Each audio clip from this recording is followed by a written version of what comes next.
Today's warm-up is going to be spins and burpees. One of you takes the even numbers, one of you takes the odds. One's going to be spinning either on a jump rope or a bike, while the other one does 10 burpees.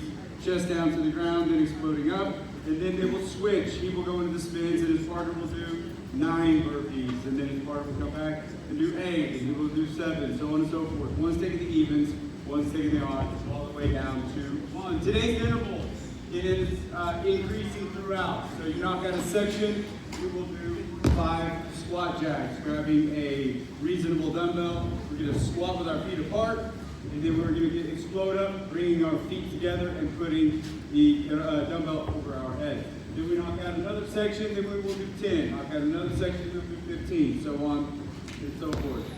You can do these sections in any order that you choose. They're all focusing on legs. Starting up here at the top, we got a step up ladder up to 20 by 2. So we're going to do our left leg first, and then we're going to do our right leg after that. So we're going to start at 2, and then on one side, then 2 on the other. Then your partner will do 2, 2.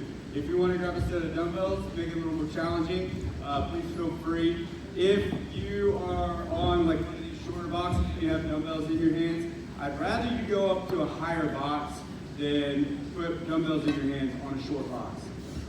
All right, so just challenge yourself. Obviously, the taller box is going to be more difficult. We're increasing step ups on both legs by 2 all the way up to 20. This next section right here, we've got deadlifts. We've got set up over there on the other side of the room. We're going to do 4 rounds of deadlifts. All right, we have 4 different variations up here. You don't do 4 of all. You can do 1 of each. You can do 2 light, a medium, and a heavy. You can mix and match it how you want. I really don't suggest doing all 4 light because that would just be a lot of reps and that would just take a while. If you do choose to do light and you can't find a bar that is your weight, then use a kettlebell. I don't want anybody setting up any body pump bars. So if the bars are too heavy for your rep selection, then just use a kettlebell.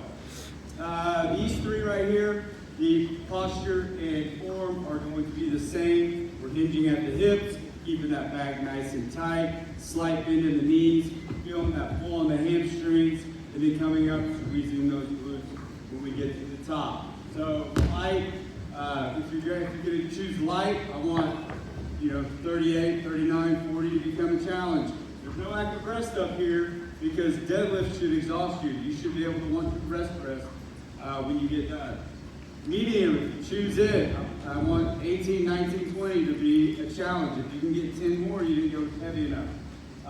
Then heavy, obviously, 8, 9, and 10 need to be a challenge. Single leg, we're going to be doing these with a kettlebell, hinging at the hips. If you don't have good balance and you're not good at deadlifts to begin with, I really don't suggest doing these. You'll spend most of your time trying to figure it out.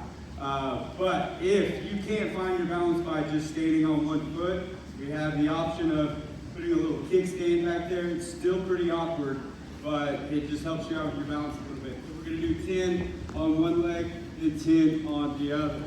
Next, we got suitcase stands, starting at 2, going up to 14. You're both going to have 2 kettlebells. They're going to be the same size. Make sure they're the same size.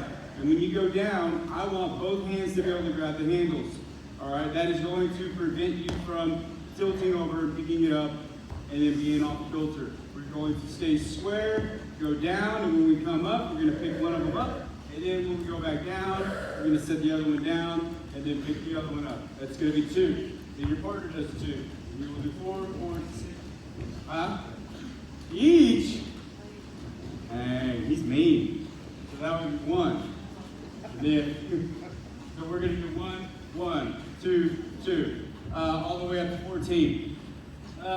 Next, snatches. Step back with lunge. Lunge with booty lift is going to be your active rest.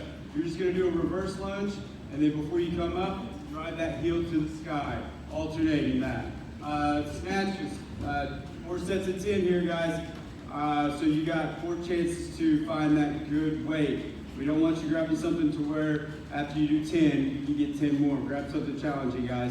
Pulling hard, pulling fast up the center of our body, dropping those hips, getting those legs involved Going all the way up overhead, 10 right, 10 left, then you switch. We're gonna do that 4 times. Last but not least, we got curtsy lunge, goblet, sumo squat, range movement. Curtsy lunge looks like this, making sure that we keep our hips and shoulders square to the wall that we are facing and that we are not opening it up. Had the perfect example last week. Our girl opened it up. She came up, she goes, I hurt my knee. I was like, what'd you do? And she told me, I was like, that's what we say. Keep your hips square to the wall that you are facing. Goblet sumo squat, up underneath your chin, wide face, toes pointed out 45 degrees, and we are dropping that butt. Try not to turn it into a sumo bow or a sumo deadlift. Dropping that butt, keeping that proud chest, going straight down like an elevator, and then straight up. Whenever you bend with these, I want your knees to follow your toes. All right, so your toes are going to be pointed out to 45 degrees. I want them to go out with that 45 degrees as well. Some people sit there and kind of bring their knees down like so. No. All right, we got starting at 20, so that's going to be your lightest weight. As those reps decrease, feel free to increase the weight. Last call for partnership. Burpees. Let's do it.